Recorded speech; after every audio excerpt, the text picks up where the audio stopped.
पिंपरी चिंचवडमधील रहाटणे परिसरात व्यापाऱ्याचे अपहरण करून 50 लाख रुपयांचे खंडणी मागणाऱ्या टोळीला पोलिसांनी चतुराईने जेरबंद केले। या कारवाईत 2 देशी पुस्तले, 6 जिवंत काडतुसे, मोबाईल फोन, घड्याळ आणि कारसह सुमारे 18,28,000 रुपयांचा मुद्देमाल जप्त करण्यात आला आहे। अपहृत व्यापाराची सुखरूप सुटका करण्यात आली। 9 मार्च रोजी सायंकाळी सुमारे 5:15 वाजता रहाटणी पुणे येथील शिवराजनगरमधील फाउंटन हॉटेल समोरील लेनमध्ये 5 अज्ञात इसमांनी व्यापाऱ्याचे जबरदस्तीने अपहरण केले। त्यानंतर अपहरणकर्त्यांनी फिर्यादीकडे 50 लाख रुपयांची खंडणी मागत पैसे न दिल्यास अपहृताला ठार मारण्याची धमकी दिली। या प्रकरणी काळेवाडी पोलीस स्टेशन येथे गुन्हा दाखल करण्यात आला।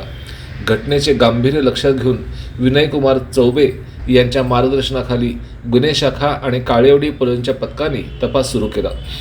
सीसीटीव्ही फुटेज व मोबाईलचे तांत्रिक विश्लेषण करून आरोपींचा माग काढण्यात आला। खंडणी घेण्यासाठी आरोपी आळेपठा येथे येणार असल्याची माहिती मिळाल्यानंतर पोलिसांनी सापळा रचला। यानंतर संगमनेर टोलनाक्यावर छापा टाकून 5 आरोपींना अटक करण्यात आली। दरम्यान अपहृत व्यापाऱ्याला आरोपींनी चंदनापुरी घाट परिसरात सोडून दिले होते। गुंड विरोधी पथकाने शोध घेऊन त्यांना सुखरूप ताब्यात घेतले। काल सायंकाळी साधारणतः 5:30-6च्या दरम्यान काळेवाडी पोलीस स्टेशनच्या हद्दीमध्ये एक व्यापाऱ्याचे अपहरण झाल्याबाबत तक्रार प्राप्त झाली होती।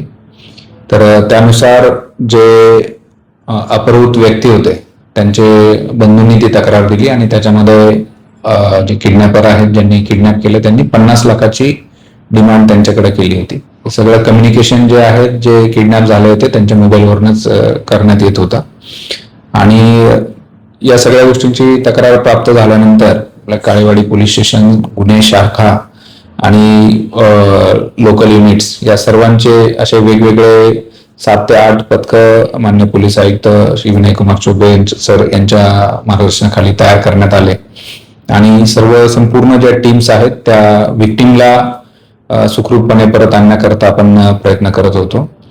या दरम्यानच्या काळात आपल्या तांत्रिक विश्लेषणाच्या आधारे ते नाशिककडे जात आहेत अशी माहिती प्राप्त झाल्याने आपण पोलीस अधीक्षक अहिल्यानगर श्री सोमनाथ गाडगे सर यांच्याशी मान्य पोलीस आयुक्त साहेबांनी संपर्क करून मदत मिळण्यासाठी विनंती केली आणि त्याप्रमाणे जे एसडीपीओ आहेत संगमनेरचे डॉक्टर कुणाल सोनवणे त्यांनी त्या ठिकाणी ट्रॅप लावला आणि ही सगळी ग्राउंड लेवलचं इन्व्हेस्टिगेशन आणि नगर पोलिसांच्या कोऑर्डिनेशनमुळे आपल्याला संगमनेर येथील टोल नाक्यावरती आपण हे 5 आरोपी पकडण्यामध्ये यशस्वी झालो।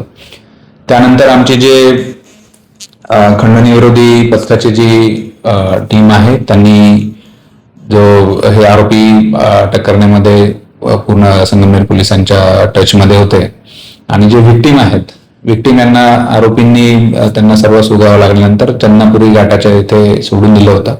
तर आमचे जे गुंडाविरोधी पथकाचं संपूर्ण टीम आहे त्यांनी त्यांना सुखरूपरित्या ताब्यात घेतलं आणि त्यांच्या नातेवाईकांच्या ताब्यात देण्यात आलं। त्यामध्ये पैसे उकळण्यासाठीच हा गुन्हा केला गेला होता। यांच्याकडे काम करणारा जो कामगार आहे त्यांच्या मार्फत ही टीप देण्यात आली होती। आमचे जे गुंडाविरोधी पथकाची जी टीम आहे त्याला तो व्यक्ती देखील आपण आयडेंटिफाय करून त्यांना ताब्यात घेण्यात आलेला आहे आणि आपले जे काळेवाडी पोलीस स्टेशनचं पथक आहे त्यांनी त्यांना ताब्यात घेतलंय आणि हा संपूर्ण जो गुन्ह्याचा कट आहे तो मागच्या 2 ते 3 दिवसापासून ही रेखी त्यांनी केली होती आणि या सर्व आरोपींना जे कोणी याच्यामध्ये इन्व्हॉल्व होते त्यांना अटक करण्यात आलेली आहे। याच्यामध्ये एकूण आता 6 आरोपी करण्यात आले। 5 आरोपी आपल्याला प्रत्यक्ष मिळाले, त्यांच्याकडे 2 पिस्टल, राऊंड्स आणि काही बाकी इतर साहित्य मिळून असं जवळजवळ 17-18 लाख रुपयाचा मुद्देमाल याच्यामध्ये जप्त करण्यात आलेला आहे आणि खंडणी घेण्यासाठी जे अपहरण करणे या संदर्भात पूर्ण त्यांच्या विरुद्ध गुन्हा दाखल करण्यात आलेला आहे। सर्व आरोपी जे आहेत ते उत्तर प्रदेश येथील राहणारे आहेत। ज्यांनी या ठिकाणी त्यांना टीप दिली होती या संदर्भात ती व्यक्ती सुद्धा यांच्या परिचयाची आणि ती देखील उत्तर प्रदेश येथील राहणारे आहे।